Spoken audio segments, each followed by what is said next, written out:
Across the many adventures, battles and struggles the many Links have had to overcome to reach their goals to defeat evil, they had various tools at their disposal, from weapons to apparel, holy relics, companions, and even the ability to change his appearance. However, none have been more crucial against the mice's hatred as this one: time travel.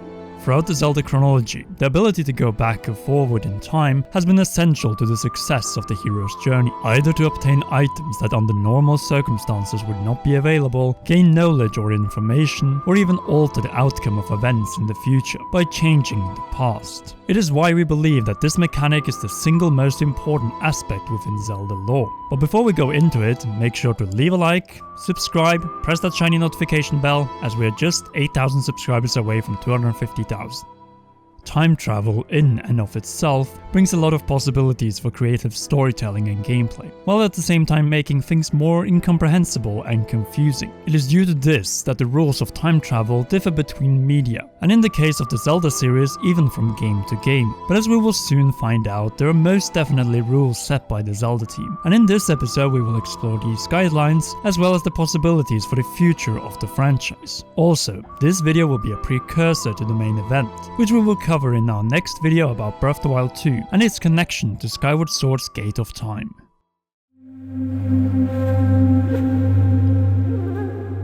When it comes to time travel, there are different takes on this phenomena across various works of fiction. In one story, time travel means creating separate realities or timeline branches that run parallel to the main timeline, while in other examples, time stays linear, and you simply hop from one location in the timeline to another. In Back to the Future, Looper, the protagonist can actually run into their past selves, while in the case of the butterfly effect, Even can travel back in time but will never run into himself. Instead, it is only his consciousness that is traveling back in time, meaning that when he does, he will take control of his past self, or with all the knowledge and experience from his adult mind. Pretty much like Link in Ocarina of Time, when he travels from the future to his child form in the past. Alternatively, all aforementioned stories allow the future to be changed or rewritten by altering the past, while in 12 Monkeys, the future is predetermined. Everything James does to avoid the future outcome will lead exactly to that future becoming a reality because, well, it already happened. Confused? Don't worry, so are we. Anyway, right off the bat we can see that the stories in the Legend of Zelda series use similar traits and rules, but mixes them up in different ways. For instance, Link can actually change things in the past, thus altering the future, while at the same time being able to use his knowledge of the future to solve problems in the past. Alternatively, Link will never run into his past self, either because the time skip is too great and Link is not yet born, or because he simply ceases to exist at the point in time he departs from.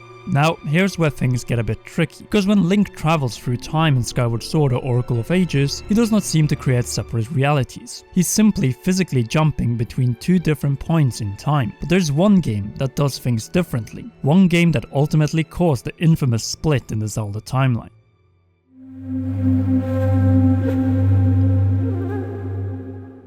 Ocarina of Time, the game that started it all. Not in terms of the chronology or even release date, but in terms of incorporating the idea of time travel. Prior to Ocarina of Time, this mechanic was never used. Zelda 1 and Zelda 2 on the NES did not include time travel of any kind, and despite the inclusion of the word past in its title, A Link to the Past only sees Link traveling between two different parallel worlds, or actually dimensions. The Dark World, or the Sacred Realm, and Hyrule. Neither did Link's Awakening for that matter, after all it was a dream. No, it was Ocarina of Time who first started with this concept, and subsequently turned the Zelda timeline into one of the most puzzling works of fiction. Chronologically speaking, time travel was only used once before the events of Ocarina of Time, namely in Skyward Sword. In that game, however, Link uses the Gate of Time, a portal to hop between the present and approximately something between 100 years, in the battle with the mice, and close to 1000 years, when it comes to blessing the Master Sword to become the true Master Sword and Zelda sealing herself. How do we know this? Number 1. Zelda mentions that in the time where she is about to be sealed, it's not been long since the ancient battle and when the goddess sacrificed herself. Well, during the decisive battle in the past, it is easy to judge it by the age gap between young Impa and old Impa. But here's the kicker though. At the end of Skyward Sword, everyone returns back to their appropriate time. Despite Zelda's desperate plea to young Impa to come with them to the present, Impa states the following: "I am a being of this age. My place is here." You must return to your own time. I will take care of the gate once you have passed through. Once Link, Zelda and Gru step through the portal, the gate is destroyed, and they are greeted by old Impa from the present. She already knew the outcome to the story, since, well, she already lived through it. With her duty fulfilled, she's finally able to pass on, and with the gate of time gone and everyone back where they belong, there are no loose ends. With Ocarina of Time, however, things don't work out the same way. You see, when Link pulls the Master Sword for the very first time, he isn't actually time traveling. Instead, he gets sealed inside the Sacred Realm for 7 years. These 7 years actually pass by for the people of Hyrule. The heroes simply disappear during the period of time. For Link, this feels instantaneous, since he's put in sort of like a dormant state, very similar to Breath of the Wild Link's sleep in the Shrine of Resurrection. But I digress. It is only after this that Link will be able to place the Master Sword back or pull it again to travel between these 7 years. The rules, however, work differently than they did in Skyward Sword this time around. Link isn't using a portal to travel through time. If this were the case, Link would simply step out the other side as an adult regardless of where he is in time. Instead, similar to the butterfly effect, Link is not physically traveling back, but only consciously or spiritually if you will. Link simply regains control of his youngest self, with all the knowledge and experience he has as an adult. He can still change the future in minor ways, as seen with the planting of magic beans, but ultimately he needs to return to the present to defeat Ganondorf. And this is where Ocarina of Time drops the ball. Right before Princess Zelda sends Link back to the past to regain his lost childhood after the victory over Ganondorf, she tells him that this is where he is supposed to be, the way he is supposed to be. This, however, is actually not true. Remember, Link did not start time traveling until he was already an adult. The adult timeline is where he is supposed to be. The only reason she sends him back is out of empathy, for a man that had to sacrifice his entire childhood to save Hyrule. By sending Link back, she's solely responsible for creating a split in the timeline, aka separate realities. Whether or not this was actually a mistake remains to be seen. Perhaps the creation of the different timelines was necessary and even divine planning, but until we see the story continue in Breath of the Wild 2 and other future installments, we won't know for sure.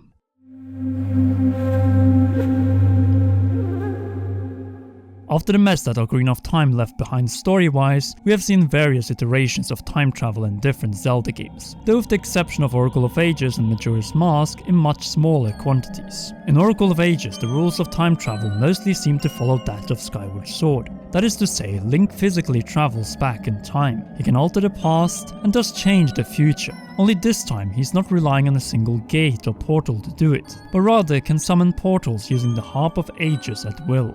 Other than that, there isn't really much to say, except that in the end, Link, Ralph and Nehru return to the present where they belong.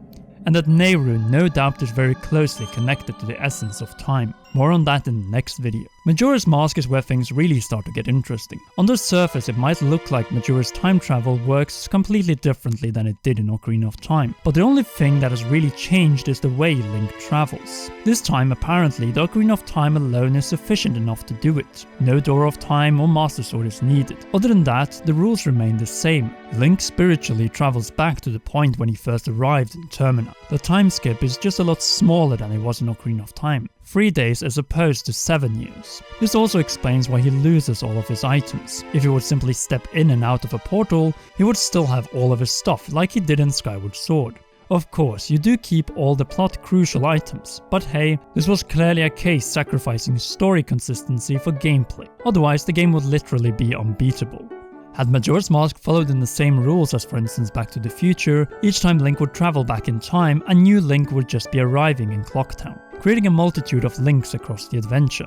An amusing thought, but luckily this is not the case. Termina is simply trapped in a time loop, by Link himself, to their own benefit of course. Only when Link defeats Majora can he allow the cycle to be broken and let time flow naturally once again. Just like in Bill Murray's Groundhog Day. The last remaining game to feature actual time travel is Twilight Princess, but on a much smaller scale, restricted only to the Temple of Time, the 6th dungeon in the game. Link simply steps through a portal to go back to a time when the temple was still up and running rather than a decayed ruin. This allows him to obtain the Dominion Rod, which has been lost in the era of Twilight. Another example of Link being granted the option to get an item that under normal circumstances would have been unobtainable in his own time. And yet again, the rules follow that of Skyward Sword, using a single portal. Link stays the same age and keeps all of his items. Some might argue that the Wind Waker also features the mechanic in some way in the form of Hyrule Castle being frozen in time, but this seems to be more akin to a form of stasis. Time doesn't freeze when the Master Sword is pulled, but Link himself never actually travels back and forth.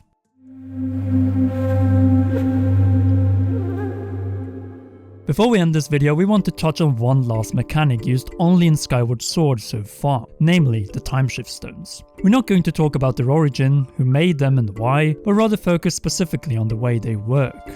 Rather than a portal or traveling back spiritually, these stones act more like windows into the past, creating a bubble around it to allow the user to see and interact with the past while still remaining in their own timeline. The stones seem to vary in power. Some only grant a small radius, while the one on the sand ship, for instance, seems to be a lot more powerful, creating a much bigger bubble around it. These enormously helpful artifacts again aid the hero in his quest, as under normal circumstances he would never have been able to succeed.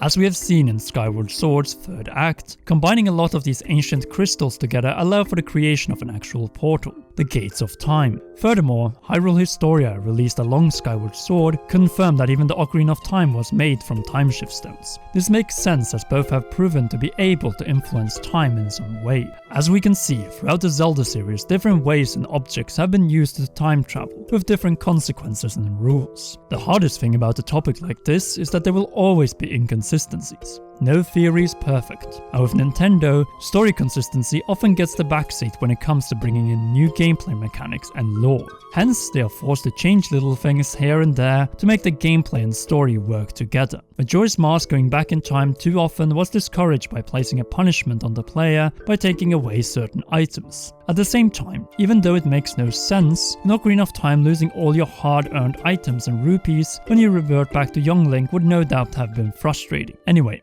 now that we have a sequel to Breath of the Wild on the way, a game that did not feature any form of time travel at all, could we see this crucial mechanic return in some form?